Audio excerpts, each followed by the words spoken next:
These professor office hours are not just for the large classes, but all classes on campus. Additionally, we have what are called discussion sections. These will meet about once a week with a TA, with a graduate level TA, and they'll go over problems from the week prior in class and help clear up any questions students may have. That being said, if you're looking for extra support, the Computing and Communications Center, which is home to our Learning Strategy Center, is a great place to look. I frequented the Learning Strategy Center during my Calc 2 class last year, and they really helped me get the grade I wanted to receive in the class. They are incredibly friendly and helpful, not just with specific tutoring for certain classes, but also general studying strategies as you transition to campus. Additionally, in the CCC, we have what's called WADI, our Office of Academic Diversity and Initiatives. This is basically an academic version of 626 Thurston, which I mentioned at the beginning of the tour. We have offices in WADI, such as our Veterans Center, which can help our veteran students with their transition to life at Cornell. Right now, we're going through what is called the Polyform. This was made by a HUMEC professor, and it's meant to represent the way humans interact with the environment and themselves. I think you'll find most Cornell students use it as a way to check out their hair on the way to class, which I definitely am guilty of. But feel free to explore it for a second, take any pictures you may like. But the Polyform is a great transition to talking about the College of Human Ecology, which is housed right here in Martha Van Rensselaer Hall. As the Polyform suggests, HUMEC's goal was to examine how humans interact with the physical environment and social environment. And so that leads to some interesting majors in HUMEC, one of which is human development, human biology, health and society, but also our fashion major and our fiber science major, which are quite unique to Cornell. HUMEC has about 2,100 students doing 7 majors and 9 minors. And HUMEC, out of all of our colleges at Cornell, has a pretty high percentage of research, with about 60% of students doing research. One notable research project out of HUMEC was with our fire department and our fiber science students. The fire department asked our fiber science students to redesign the fire uniforms so they are equally fire retardant and good. Also train of thought there, but then also be a bit more flexible for these fire departments, for the firefighters. And that is exactly what the fiber science students did. And to this day, if you look, there's a patch above the heart on the fire uniforms that has the big red mascot touchdown, just as an homage to the HUMEC students. Moving along this way, also housed in MVR, is our Brooks School of Public Policy. This is our newest college at Cornell. It was founded about 5 years ago as an offshoot from human ecology, and it is where you would study public policy at Cornell. We have about 250 students in Brooke studying healthcare policy and public policy, with also a minor in demography. Brooks has some really interesting study abroad options, one of which is called Cornell in Washington. This is where Cornell students have the opportunity to spend a semester working in Washington, D.C. as an intern in whatever field they may be interested in, while also taking Cornell classes at night. And this allows students to stay on track to graduate on time and also get research experience at the same time. This student is open to all students at Cornell, but is also specifically tailored to our Pub Pol students and is a really great option. Additionally, we have a new public policy major in arts and sciences, which is something you might want to take note of. You don't just have to go to Brooks to do public policy, but this is our main public policy hub.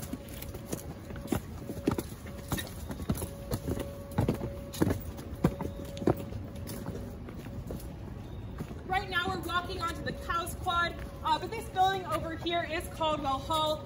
It is home to our Office of Global Learning. This is generally where you'll want to go if you do want to study abroad with a program like Cornell in Washington, or a variety of programs around the world. They say if you spin the globe in Caldwell Hall and put your finger on the map, we can send you anywhere, even if it's in the middle of the ocean. We do have a semester at sea program. About 40% of students will study abroad during their time at Cornell, so it is a pretty popular program. I mentioned before I'm looking into study abroad for my next year, and I'm very excited about all the opportunities to travel and see the world during my time here at Cornell.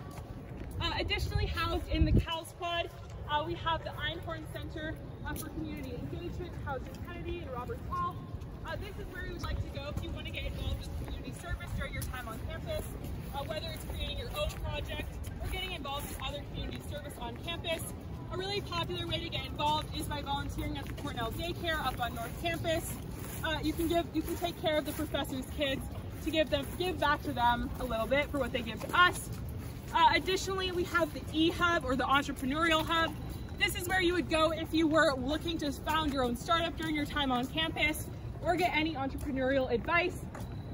A few notable companies to come out of the E-Hub at Cornell are Wayfair, Lyft, and Ithaca Hummus, which is a fan favorite on campus. We can pause here for a second. But in addition to all these offices on campus, this is home to our College of Agriculture and Life Science, or CALS. CALS is generally a college that's aimed to look at the life sciences, of course.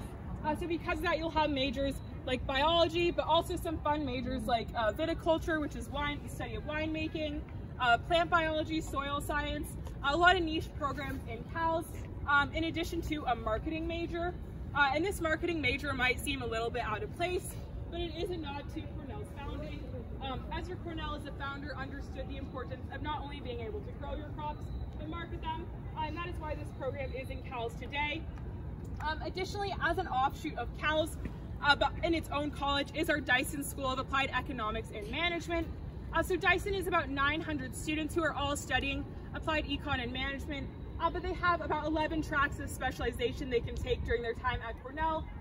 What's unique about Dyson being part of the umbrella college of CALS is that students in Dyson are actually able to double major with CALS programs. This is a slight exception to what I mentioned earlier. So this is really convenient if you did want to get a business degree, but also were really interested in biology, say. You could do this double major across Dyson and CALS, which is a great opportunity.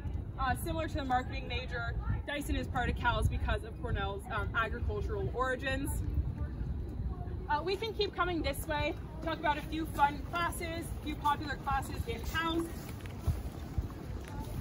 One of which is colloquially known as the ice cream class.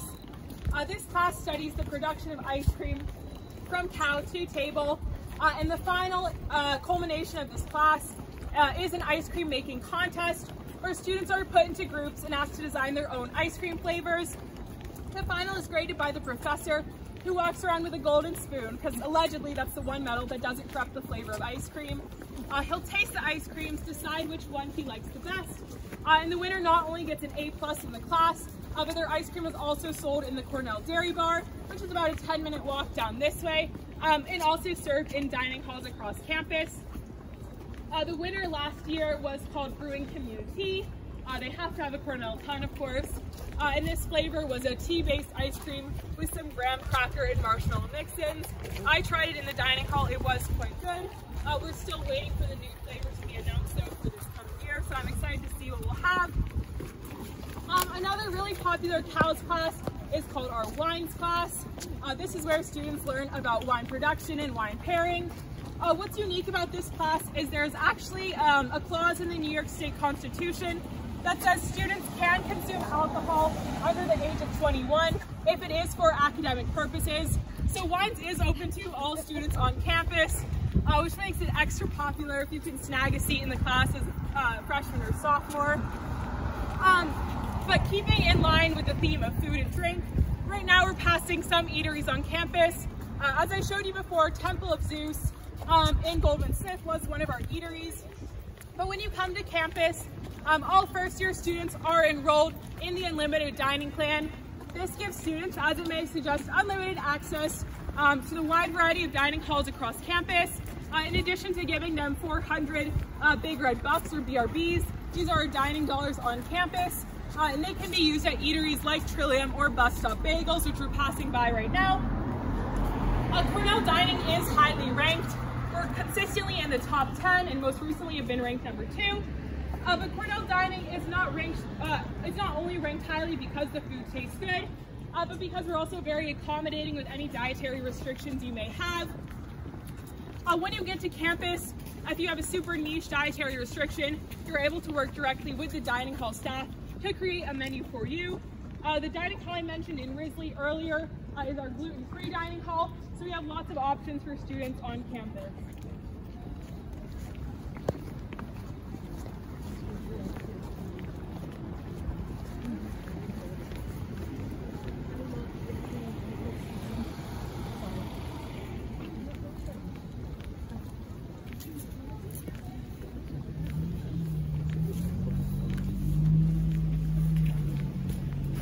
Coming up on your right across the street is the edge of our ILR quad.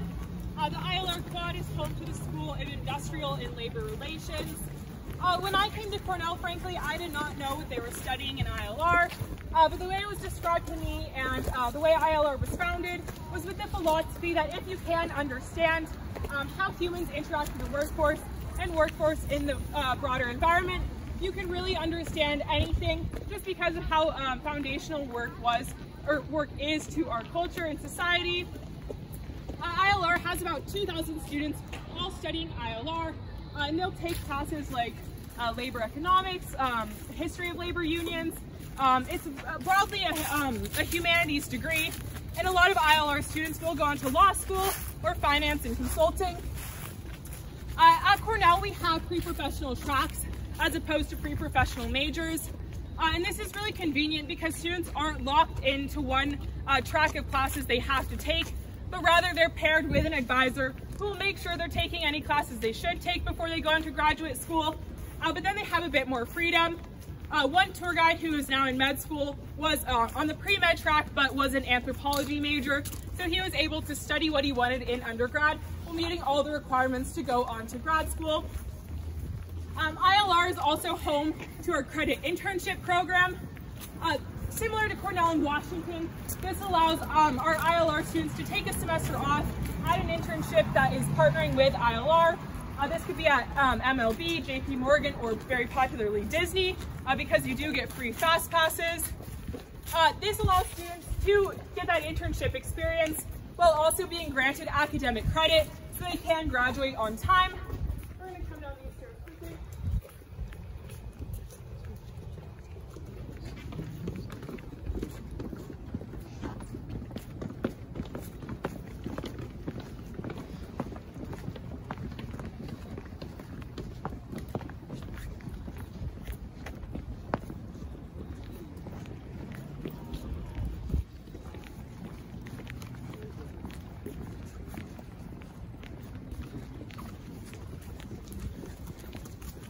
ILR is also heavily involved in research on campus.